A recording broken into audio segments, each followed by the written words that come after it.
বিশ্বাস করো, তুমি বিশ্বাস করো, বুকে আমি তোমাকে অস্বীকার করলেও অন্তর থেকে আমি তোমাকে আলাদা করতে পারিনি।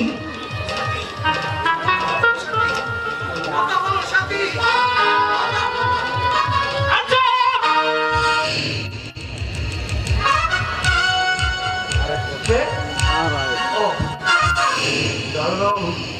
আপনি এসেছেন ভালো হয়েছে। এই দেখুন না, মুহূর্তের ভুলের সাথী। কি বললি? সাথী? না স্যার, এ আপনার কোনো সাথী দেবী নয়, এবারে অন্য কেউ। কোনো হলের খবর তাই সত্য স্যার।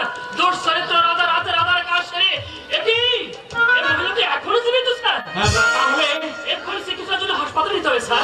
আমার মনে হয় প্রাণ বেঁচে যাবে। হ্যাঁ, তাহলে ভদ্র মহিলাকে প্রাণে বাঁচাতে হবে। ঠিক আছে স্যার, আমি সবসময় যে হাসপাতাল পাঠিয়ে দিচ্ছি। হ্যাঁ।